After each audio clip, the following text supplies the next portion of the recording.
黒ずきんの目次へようこそ。今月末のブースターパック、レイジ・オブ・ザ・アビスにて、新たな白き森カードが追加されます。今回は白き森新規の紹介、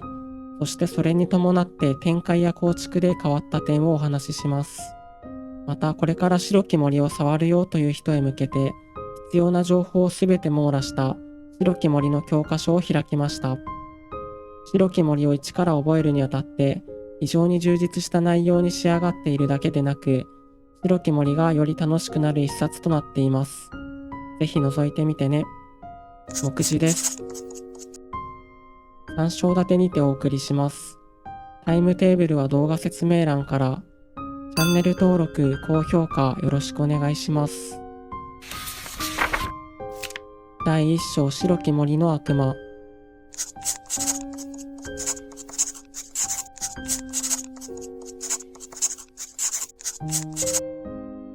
新規カードの白き森の悪魔は、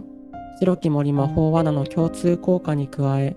自分の場のシンクロモンスターをリリースすることで、場の表側表示カードの効果をエンドフェーズまで無効にする固有効果を持ちます。出動条件こそやや厳しいですが、特攻魔法のため、レッドデーモンアビス同等の汎用性の高い無効効果を持ち、災いなりと合わせて妨害手段が増えました。加えて白き森シンクロをリリースした場合、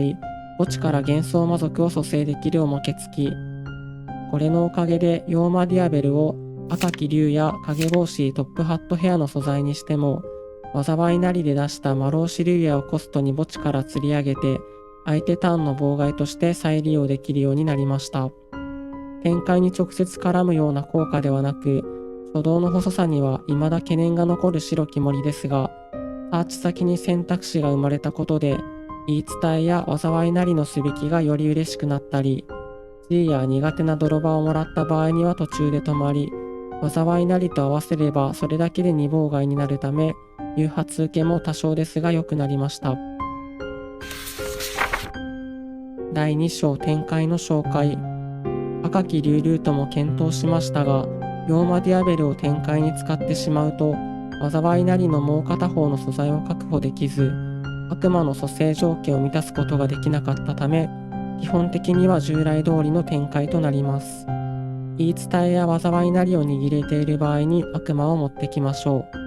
う。展開が早くてわからないよという方はぜひ、白き森の教科書を再度ご確認ください。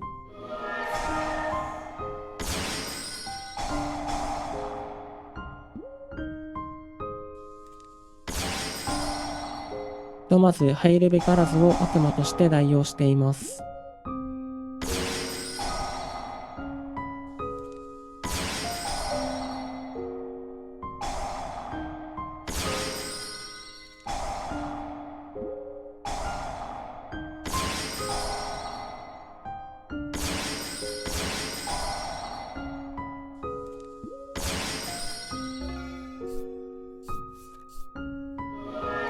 ヨーマディアベルの効果を使用したら、フォーミュラでアクセルシンクロする前に先に悪魔の妨害効果も使います。こうすることで相手の効果を無効化&コストとなったヨーマディアベルを蘇生しつつ、フォーミュラを着地、2体を使ってその後のレベル10シンクロにつなげることができます。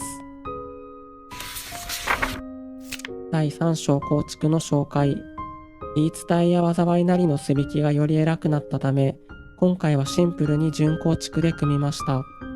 先ほどお話しした通り、災いなりのすべきは特に優秀で、準構築では足りない誘発耐性を補ってくれます。コンパクトな構築のため、誘発スロットを14枠割くことができました。罠が多めなので、ドミナスパージの追加破壊も狙いやすいですし、ヨーマディアベルで使い回すのが強力です。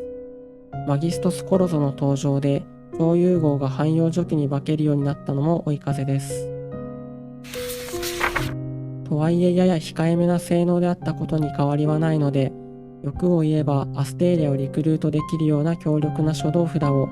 次回ブースターに期待したいところです。それでは次の黒ずきんの目次でお会いしましょう。